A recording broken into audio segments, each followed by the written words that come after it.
Bible स्वर्गदूतों के बारे में क्या कहती है? बाइबल में परमेश्वर के पवित्र स्वर्गदूतों के बारे में बहुत कुछ लिखा है। लेकिन स्वर्गदूत कौन हैं और हम उनके बारे में क्या सीख सकते हैं? स्वर्गदूतों से संबंधित विषय ब्राउज करें। कितने देवदूत हैं? स्वर्गदूतों को आज्ञा कौन देता है? स्वर्गदूत कैसे दिखते हैं? क्या स्वर्गदूत वास्तविक हैं? क्या कोई संरक्षक देवदूत हैं? ये कुछ सवाल हैं जो हम स्वर्गदूतों के बारे में पूछते हैं। आइए देखें कि बाइबल इन विषयों पर क्या कहती है। पवित्र स्वर्गदूत। हमारा पहला बाइबल पाठ मार्क 8:38 के सुसमाचार से है। यहाँ हमारे यीशु के शब्द हैं, जो कोई इस व्यभिचारी और पापी पीढ़ी में मुझसे और मेरे शब्दों से ले जाएगा, मनुष्य का पुत्र भी जब पवित्र स्वर्गदूतों के साथ अपने पिता की महिमा में आएगा तो उससे ले जाएगा। इस कथन में पवित्र स्वर्गदूत शब्द का इस्तेमाल किया गया है।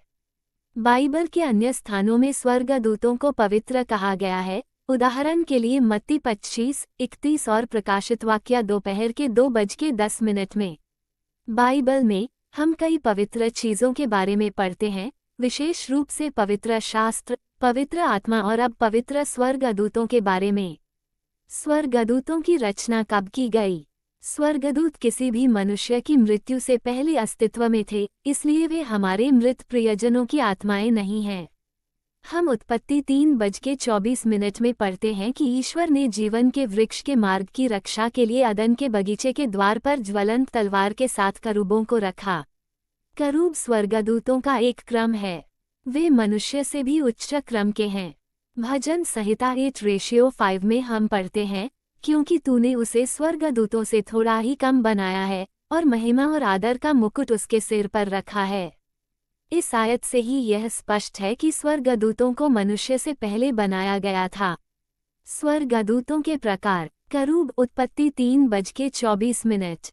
सेराफिम यशायाह 6:2-6। प्रधान स्वर्गदूत 1 थिस्सलुनीकियों 4:16। यहूदा 1:9।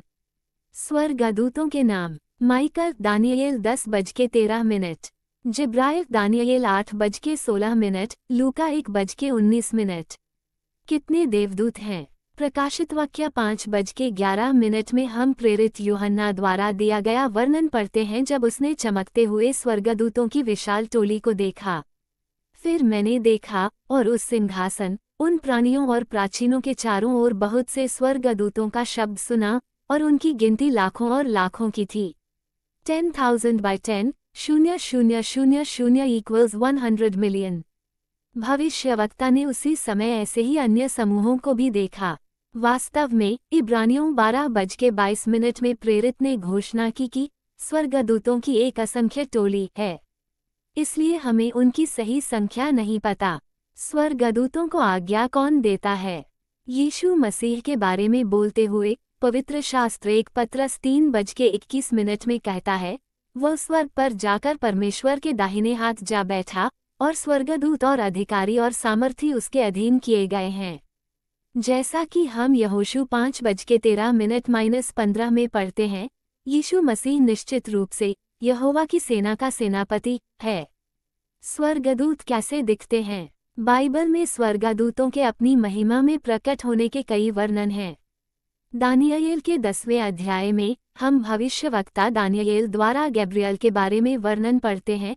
उसका शरीर फिरोजा के समान था, उसका चेहरा बिजली की तरह चमक रहा था, उसकी आंखें आग की मशालों की तरह थीं, उसकी भुजाएं और पैर चमकते हुए पीतल के समान थे और उसके शब्दों की ध्वनि भीड़ की आवाज़ की तरह थी। दानियेल 10:6। मसीह की कब्र से पत्थर हटाने वाले स्वर्गदूत के विषय में हम निम्नलिखित पढ़ते हैं, उसका चेहरा बिजली के समान चमक रहा था और उसका वस्त्र बर्फ के समान उज्ज्वल था, और पहरेदार उसके डर के मारे कांप उठे और मुर्दों के समान हो गए। मत्ती 28:3-4। क्या स्वर्गदूत वास्तविक हैं? स्वर्गदूत वास्तविक हैं और हमारी कल्पना से नहीं बने हैं। उत्पत्ति के अध्याय 18 और 19 में हम परमेश्वर के सेवक अब्राहम के सामने स्वर्गदूतों के प्रकट होने के बारे में पढ़ते हैं। अब्राहम ने मक्खन और दूध और बछड़ा जो उसने तैयार किया था लेकर उनके आगे रख दिया, और जब वे खा रहे थे तब वह वृक्ष के नीचे उनके पास खड़ा रहा। उत्पत्ति 18:8। और जब 2 स्वर्गदूत लूत से मिलने आए, उसने उनके लिए भोज तैयार किया और अख़मीरी रोटी पकाई और उन्होंने खाया। उत्पत्ति 19:3। जो कोई भी अख़मीरी रोटी, मक्खन और भुना हुआ बछड़ा खाता है और दूध पीता है, वह निश्चित रूप से उस अर्थ में वास्तविक है जिस अर्थ में हम वास्तविकता को समझते हैं। ये सच है कि स्वर्गदूत अपनी इच्छा से प्रकट और गायब हो सकते हैं, लेकिन वे कम वास्तविक नहीं हैं। ऐसा ही जल तत्व के साथ भी है। सामान्य तापमान पर ये तरल होता है, लेकिन यह अदृश्य वाष्प भी बन सकता है। वायुमंडल में हमारे इर्द गिर्द लाखों टन पानी तैरता रहता है। कुछ स्थितियों में ये भाप के रूप में दिखाई देता है। जब मौसम काफ़ी ठंडा होता है तो ये लगभग चट्टान जैसी स्थिरता वाली बर्फ में जम सकता है। पानी इन सभी रूपों में वास्तविक है। ये केवल उन चीज़ों में संभावित परिवर्तनों का एक उदाहरण है जिन्हें हम पूरी तरह से समझते हैं। इसलिए ईश्वर के दूत अपनी इच्छा से प्रकट और गायब हो सकते हैं, और फिर भी वे वास्तविक प्राणी हैं। प्रेरित अब्राहम के स्वर्गदूतों के साथ अनुभव का उल्लेख करते हुए कहते हैं, अजनबियों का सत्कार करना न भूलना, क्योंकि इस प्रकार कुछ लोगों ने अनजाने में स्वर्गदूतों का सत्कार किया है। इब्रानियों 13:2। ये स्वर्गदूत अब्राहम के तंबू के द्वार पर अजनबी के रूप में प्रकट हुए। क्या स्वर्गदूत शक्तिशाली हैं? अब बस एक शब्द स्वर्गदूतों के बारे में। हमें भजन 103:20 में बताया गया है कि स्वर्गदूत शक्ति में श्रेष्ठ हैं, जो उसकी आज्ञाओं का पालन करते हैं, उसके वचन की आवाज़ सुनते हैं। सभी पवित्र स्वर्गदूत आज्ञा पालन करने वाले हैं, इसलिए वे पवित्र हैं, इसलिए वे पाप रहित हैं। वे उसके वचन को सुनते हैं। काश मनुष्य भी ऐसा ही करते। स्वर्गदूत शब्द का अर्थ है संदेशवाहक। स्वर्गदूत परमेश्वर के संदेशवाहक हैं, जैसा कि हम इब्रानियों 1:14 में पढ़ते हैं। क्या वे सब सेवा करने वाली आत्माएं नहीं हैं, जो उद्धार पाने वालों की सेवा करने को भेजी गई हैं? उद्धार के कार्य में उनका भी योगदान है। वे सेवकाई करने वाली आत्माएं हैं, जो परमेश्वर के बच्चों का मार्गदर्शन करती हैं, उनकी देखभाल करती हैं, उनकी मदद करती हैं। आपको याद होगा कि बेतल में अपने सपने में याकूब ने धरती पर एक सीढ़ी खड़ी देखी थी, जिसका शीर्ष स्वर्ग तक पहुंच रहा था। उद्धरण चिन्ह ... और देखो, एक सीढ़ी धरती पर खड़ी थी, जिसका शीर्ष स्वर्ग तक पहुंच रहा था, और परमेश्वर के स्वर्गदूत उस पर चढ़ते और उतरते थे। उत्पत्ति 28:12। क्या कोई संरक्षक देवदूत हैं? परमेश्वर के हर सच्चे बच्चे, यहाँ तक कि छोटे बच्चों के साथ भी पवित्र स्वर्गदूत होते हैं। हर एक के लिए एक संरक्षक स्वर्गदूत होता है, जैसा कि हम मत्ती शाम के 6:10 में पढ़ते हैं। सावधान रहो कि तुम इन छोटों में से किसी को तुच्छ न समझो, क्योंकि मैं तुमसे कहता हूँ कि स्वर्ग में उनके स्वर्गदूत हमेशा मेरे स्वर्गीय पिता का चेहरा देखते हैं। परमेश्वर के बच्चों के संरक्षक स्वर्गदूतों की पहुँच परमेश्वर के सिंहासन तक होती है। जब मैं ये लेख लिख रहा हूँ, तो ईश्वर का दूत मेरे साथ है, वह दूत जिसे जीवन भर मेरा संरक्षक और मार्गदर्शक नियुक्त किया गया है। वह मेरे बारे में सब कुछ जानता है और कभी मुझसे दूर नहीं रहता।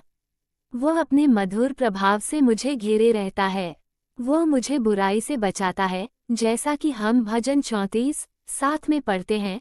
प्रभु का दूत उसके दरवैयों के चारों ओर छावनी किए रहता है और उन्हें बचाता है। किसी दिन अनंत काल की उस शानदार भूमि में मेरे लिए अपने संरक्षक दूत को देखना और उसे जानना और उसके साथ बीते दिनों के बारे में बात करना, उन खतरों के बारे में जिनसे उसने मुझे बचाया है, मेरे जीवन के उस अभिलेख के बारे में जिसे उसने सुरक्षित रखा है, यह मेरा सौभाग्य होगा। परमेश्वर के पवित्र स्वर्गदूतों और हमारे लिए उनके काम की यह अद्भुत बाइबल सच्चाई एक सुकून देने वाली, धन्य, शानदार रहस्योद्घाटन है। पवित्र स्वर्गदूतों ने पुराने समय की आग की भट्टी में परमेश्वर के सेवकों की रक्षा की। उसने अपना दूत भेजकर अपने उन सेवकों को जो उस पर भरोसा रखते थे, छुड़ाया। दानियेल 3:28। स्वर्गदूत ने दानियेल को शेरों की मांद से छुड़ाया। दानियेल ने कहा, मेरे परमेश्वर ने अपना दूत भेजकर शेरों के मुंह बंद कर दिए। दानियेल 6:22। जब सीरियाई सेना ने दोतान के छोटे से शहर को घेर लिया, जहां भविष्यवक्ता एलीशा अपने युवा सहायक के साथ रात बिता रहे थे, तो स्वर्गदूतों ने उन्हें बचाया। डरो मत, भविष्यवक्ता ने कहा, क्योंकि जो हमारे साथ हैं वे उनसे अधिक हैं जो उनके साथ हैं। और एलीशा ने प्रार्थना की और कहा, हे प्रभु, मैं तुझसे प्रार्थना करता हूँ, उसकी आंखें खोल दे कि वह देख सके। और प्रभु ने उस युवक की आंखें खोल दी, और उसने देखा, और क्या देखा कि एलीशा के चारों ओर पहाड़ अग्नि में घोड़ों और रथों से भरा हुआ था। 2 राजा 6:16 आप पूछते हैं, ये अग्नि के रथ क्या हैं? भजन 68:17 कहता है, परमेश्वर के रथ 20,000 हैं, अर्थात हजारों स्वर्गदूत हैं। प्रभु का पवित्र स्वर्गदूत रात में आया और जेल का दरवाजा खोला और प्रेरित पतरस को हेरोदेस के क्रूर हाथों से छुड़ाया। प्रेरितों 12:7-10, जिसे हम भौतिक नियम कहते हैं, वह स्वर्गदूतों के लिए कोई बाधा नहीं है। उनके आदेश पर ताले, सलाखें और जेल के दरवाजे गायब हो जाते हैं। उनकी उपस्थिति में महलों की तरह कालकोठरी चमक उठती है। बाइबल स्वर्गदूतों के बारे में क्या कहती है? बाइबल में परमेश्वर के पवित्र स्वर्गदूतों के बारे में बहुत कुछ लिखा है। लेकिन स्वर्गदूत कौन हैं और हम उनके बारे में क्या सीख सकते हैं? स्वर्गदूतों से संबंधित विषय ब्राउज करें। कितने देवदूत हैं? स्वर्गदूतों को आज्ञा कौन देता है? स्वर्गदूत कैसे दिखते हैं? क्या स्वर्गदूत वास्तविक हैं? क्या कोई संरक्षक देवदूत हैं? ये कुछ सवाल हैं जो हम स्वर्गदूतों के बारे में पूछते हैं। आइए देखें कि बाइबल इन विषयों पर क्या कहती है। पवित्र स्वर्गदूत। हमारा पहला बाइबल पाठ मार्क 8:38 के सुसमाचार से है। यहाँ हमारे यीशु के शब्द हैं, जो कोई इस व्यभिचारी और पापी पीढ़ी में मुझसे और मेरे शब्दों से ले जाएगा, मनुष्य का पुत्र भी जब पवित्र स्वर्गदूतों के साथ अपने पिता की महिमा में आएगा, तो उससे ले जाएगा।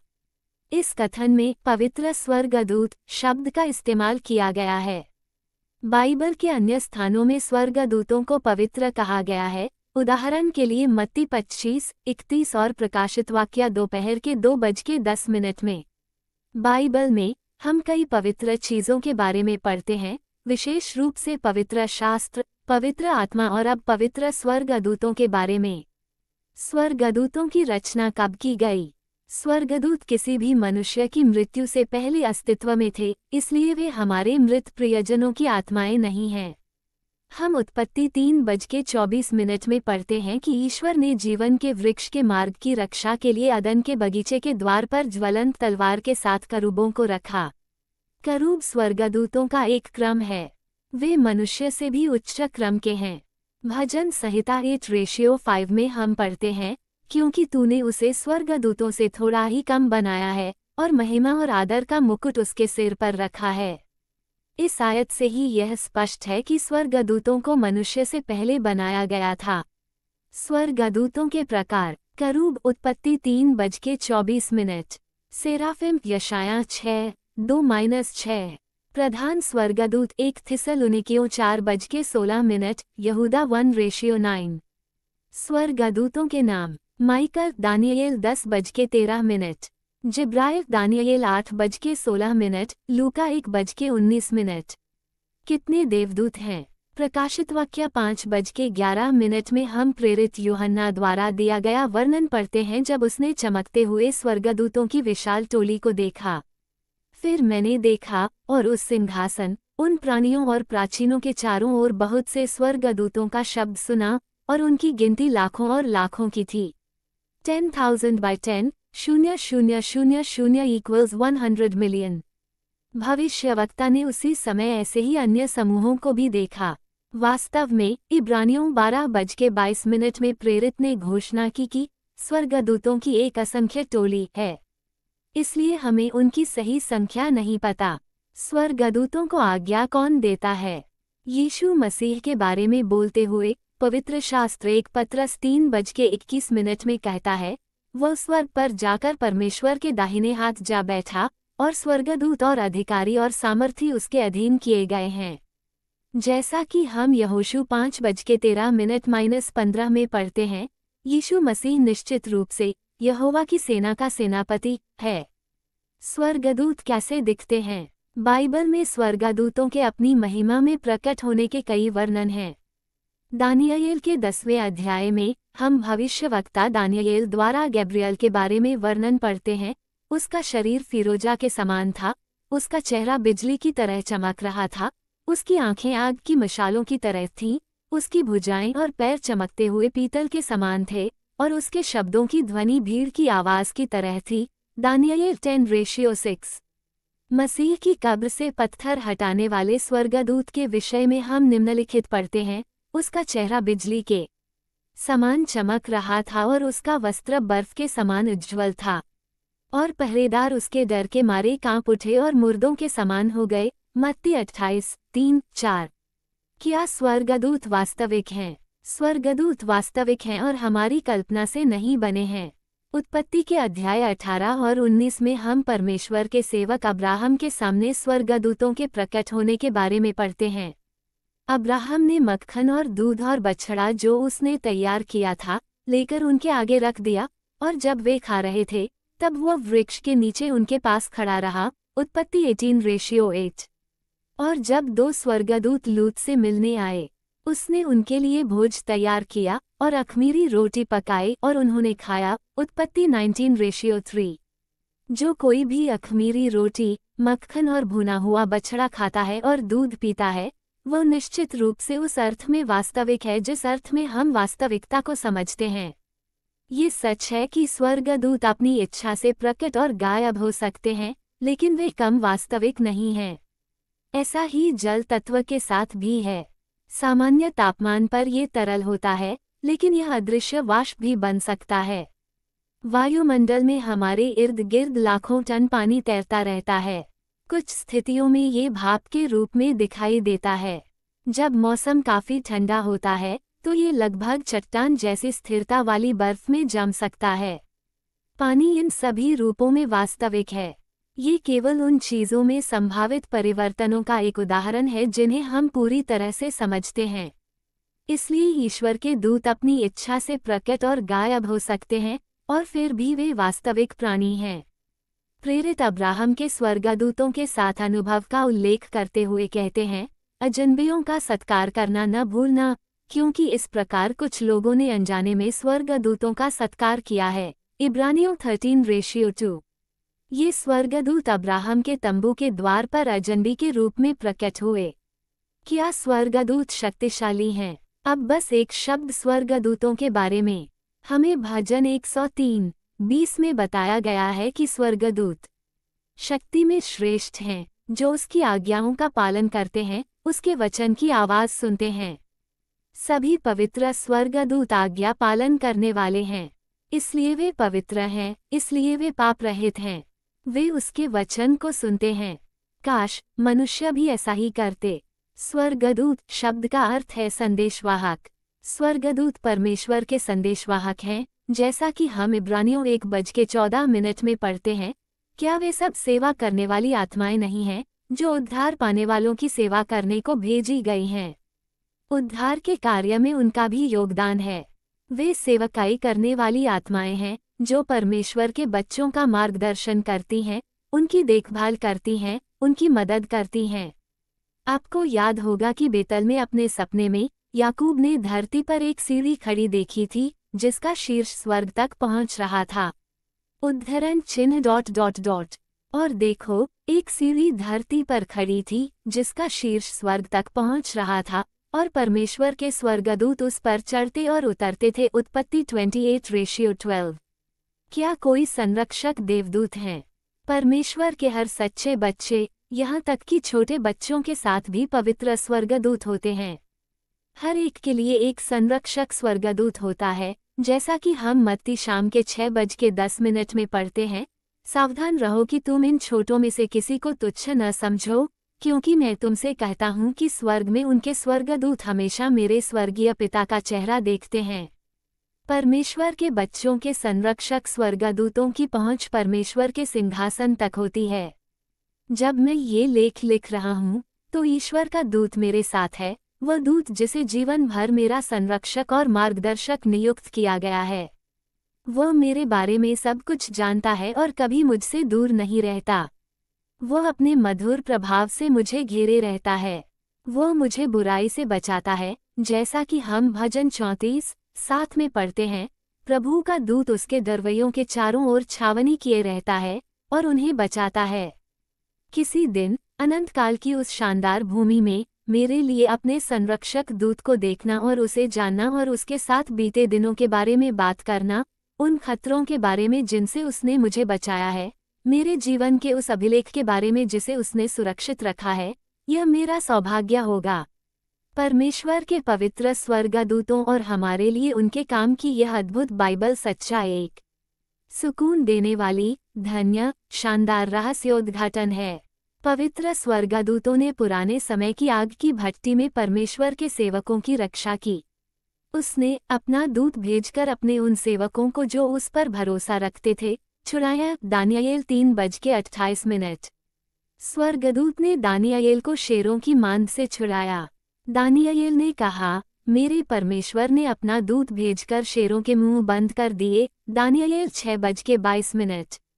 जब सीरियाई सेना ने दोतान के छोटे से शहर को घेर लिया, जहां भविष्यवक्ता एलीशा अपने युवा सहायक के साथ रात बिता रहे थे, तो स्वर्गदूतों ने उन्हें बचाया। डरो मत, भविष्यवक्ता ने कहा, क्योंकि जो हमारे साथ हैं वे उनसे अधिक हैं जो उनके साथ हैं। और एलीशा ने प्रार्थना की और कहा, हे प्रभु, मैं तुझसे प्रार्थना करता हूँ, उसकी आंखें खोल दे कि वह देख सके। और प्रभु ने उस युवक की आंखें खोल दी और उसने देखा, और क्या देखा कि एलीशा के चारों ओर पहाड़ अग्नि में घोड़ों और रथों से भरा हुआ था। 2 राजा 6:16। आप पूछते हैं, ये अग्नि के रथ क्या हैं? भजन 68:17 कहता है, परमेश्वर के रथ 20,000 हैं, अर्थात हजारों स्वर्गदूत हैं। प्रभु का पवित्र स्वर्गदूत रात में आया और जेल का दरवाजा खोला और प्रेरित पतरस को हेरोदेस के क्रूर हाथों से छुड़ाया। प्रेरितों 12:7-10, जिसे हम भौतिक नियम कहते हैं, वह स्वर्गदूतों के लिए कोई बाधा नहीं है। उनके आदेश पर ताले, सलाखें और जेल के दरवाजे गायब हो जाते हैं। उनकी उपस्थिति में महलों की तरह कालकोठरी चमक उठती है। क्या स्वर्गदूत हमारी ज़रूरतों को जानते हैं? स्वर्गदूत हमारी कमजोरियों और ज़रूरतों को जानते हैं। जब एलिय्याह इजेबेल से भाग रहा था, तब प्रभु का दूत उसके पास आया और उसे छूकर कहा, उठकर खा, क्योंकि यात्रा तेरे लिए बहुत लंबी है। तब वह उठा और खाया पिया, और उस भोजन की शक्ति से वह 40 दिन और 40 रात चलता हुआ परमेश्वर के पर्वत होर्ब तक पहुंचा। 1 राजा 19:7-8। जब हमारा उद्धारकर्ता प्रलोभन के जंगल में था, तो स्वर्गदूत आकर उसकी सेवा करते थे। मत्ती 4:11। और अंत में गत्समनी के बगीचे में, जब पूरी दुनिया उसके खिलाफ थी और हमारे पापों का बोझ उस पर था, तो हम पढ़ते हैं कि स्वर्ग से एक स्वर्गदूत उसके पास आया और उसे मजबूत किया। लूका 22:43। स्वर्गदूत हमारे उद्धार में रुचि रखते हैं। 1 पत्रस 1:12 में हम पढ़ते हैं कि वे परमेश्वर की उद्धार योजनाओं को देखने की इच्छा रखते हैं। फिर जब कोई पापी पश्चाताप करता है, तो वे खुशी से भर जाते हैं। लूका दोपहर के 3:10। क्या स्वर्गदूत हमें देखते और सुनते हैं? पवित्र स्वर्गदूत हमारे कार्यों और हमारे शब्दों के अदृश्य गवाह हैं। अपने मुंह से अपने शरीर को पाप में मत डालो और न परमेश्वर के दूत के सामने कहो कि यह भूल थी। सबोपदेशक 5:6। ईश्वर जानता है कि तुमने क्या कहा। ईश्वर जानता है कि तुमने क्या लिखा। ईश्वर के स्वर्गदूत हर शब्द के गवाह थे।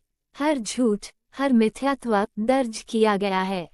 न्याय के दिन स्वर्गदूत हर शब्द और कार्य के पवित्र, सच्चे गवाह होंगे। परंतु मैं तुमसे यह कहता हूँ कि जो निकम्मी बातें मनुष्य कहेंगे, न्याय के दिन हर एक बात का लेखा देंगे। मत्ती 12:36। परमेश्वर के स्वर्गदूत न्याय में भाग लेते हैं। ये हम दानियेल 7:10 में पढ़ते हैं। हजारों हजार लोग उसकी सेवा टहल कर रहे थे और लाखों लाख लोग उसके सामने हाजिर थे। तब न्याय बैठ गए और पुस्तकें खोली गईं। ये कितना गंभीर दृश्य है। और चूंकि स्वर्गदूत हमारी सेवा करने वाली आत्माएं हैं और हमारा जीवन उनके सामने खुला है, इसलिए यह मानना उचित है कि वे हमारे जीवन का रिकॉर्ड बनाते हैं, और जब पुस्तकों की जांच की जाती है तो वे परमेश्वर के सामने सेवा करने के लिए उपस्थित होंगे। तभी तो प्रकाशित वाक्य 3:5 पूरी तरह सच है, जो जय पाए। मैं उसका नाम जीवन की पुस्तक में से न काटूंगा, परंतु उसका नाम अपने पिता और उसके स्वर्गदूतों के सामने मान लूंगा। यहाँ हम सभी को प्रोत्साहित करने के लिए कुछ है। परमेश्वर ने संकट के समय में अपने लोगों को सुरक्षा देने का वादा किया है, खासकर इस दुनिया के अंतिम दिनों में, 7 अंतिम विपत्तियों के समय। भजन 91 में उसका वादा है, एक अध्याय जो हमारे परिवार में बच्चों के रूप में पढ़ाया जाता था। एक लड़के के रूप में मैंने इसे सीखा, और इसका हर श्लोक मेरे लिए कीमती है और आपके लिए भी होगा यदि आप इसे याद करेंगे। यह आपके दिल को अंधेरे घंटों में आराम से भर देगा। परमेश्वर के इस वादे को सुनिए, कोई विपत्ति तुझ पर न पड़ेगी, न कोई दुख तेरे डेरे के निकट आएगा। क्यों? क्योंकि वह अपने स्वर्गदूतों को तेरे निमित्त आज्ञा देगा कि वे तेरे सब मार्गों में तेरी रक्षा करें। वे तुझे हाथों हाथ उठा लेंगे, ऐसा न हो कि तेरे पांवों में पत्थर से ठेस लगे। भजन 91, 10-12। इस पर विचार करें, वह अपने स्वर्गदूतों को तुम्हारे ऊपर अधिकार देगा। कितना अद्भुत, कितना अनमोल! परमेश्वर ने अपने स्वर्गदूतों को तुम्हारे ऊपर अधिकार दिया है। मित्र, यदि तुम उसके बच्चे हो, यदि तुमने अपना हृदय उसे दे दिया है, क्या स्वर्गदूत यीशु के साथ वापस आएंगे? जब हमारा उद्धारकर्ता महिमा में आएगा तो वह अकेला नहीं आएगा, क्योंकि मनुष्य का पुत्र अपने स्वर्गदूतों के साथ अपने पिता की महिमा में आएगा, और तब वह हर एक को उसके कामों के अनुसार प्रतिफल देगा। और वे चारों दिशाओं से, आकाश के एक छोर से दूसरे छोर तक, उसके चुने हुए लोगों को इकट्ठा करेंगे। मत्ती शाम के 4:27, 24:31। इसलिए स्वर्गदूत परमेश्वर के लोगों की अंतिम सभा में भाग लेंगे। सभी पवित्र स्वर्गदूत उसके साथ आते हैं, न कि केवल उनका एक हिस्सा। वे सभी हमारे उद्धार में रुचि रखते हैं, क्योंकि वे सभी परमेश्वर के बच्चों की सेवा करने वाली आत्माएं रहे हैं। मत्ती 25 खोलकर मसीह के दूसरे आगमन की इस सुंदर तस्वीर को पढ़ें, जब मनुष्य का पुत्र अपनी महिमा में आएगा और उसके साथ सभी पवित्र स्वर्गदूत होंगे, तो वह अपनी महिमा के सिंहासन पर बैठेगा। सभी राष्ट्र उसके सामने इकट्ठे होंगे और वह उन्हें एक दूसरे से अलग करेगा, जैसा कि एक चरवाहा अपनी भेड़ों को बकरियों से अलग करता है। क्या दृश्य है, क्या महिमा है, क्या दिन है! याद रखें, सभी पवित्र स्वर्गदूत वहां होंगे, आपके संरक्षक स्वर्गदूत और मेरे सभी स्वर्गदूत मसीह के साथ होंगे। फिर इस महान नाटक का अंतिम दृश्य आता है। तब हम जो जीवित और बचे रहेंगे उनके साथ बादलों पर उठा लिए जाएंगे कि हवा में प्रभु से मिलें, और इस रीति से हम सदा प्रभु के साथ रहेंगे। 1 थिस्सलुनीकियों 4:17। आज हम दुष्ट स्वर्गदूतों के दुष्ट और अंधकारमय कृत्यों के बारे में ज्यादा बात नहीं करते। स्वर्गदूतों की सेना का एक हिस्सा पाप में गिर गया और लूसीफर के पीछे पीछे गुलामी में चला गया। उन्हें आज भी महान दिन के न्याय तक अंधकार की जंजीरों में रखा गया है। 2 पत्रस 2:4। निष्कर्ष: पवित्र स्वर्गदूतों की उपस्थिति और कार्य हमारे लिए परमेश्वर के प्रेम और देखभाल का एक हिस्सा मात्र हैं। क्या हम अपने पूरे दिल से उनसे प्रेम करने और उनकी सेवा करने के लिए तैयार हैं? हम फ्रांसिस ऑफ असीसी के शब्दों में प्रार्थना कर सकते हैं, हे प्रभु, मुझे यह अनुदान दीजिए कि मैं सांत्वना पाने की अपेक्षा सांत्वना चाहूं, समझने की अपेक्षा समझे जाने की, प्रेम करने की अपेक्षा प्रेम पाने की, क्योंकि देने से ही व्यक्ति प्राप्त करता है, आत्मा विस्मृति से ही व्यक्ति पाता है, क्षमा करने से ही व्यक्ति क्षमा पाता है, मरने से ही व्यक्ति अनंत जीवन के लिए जागता है।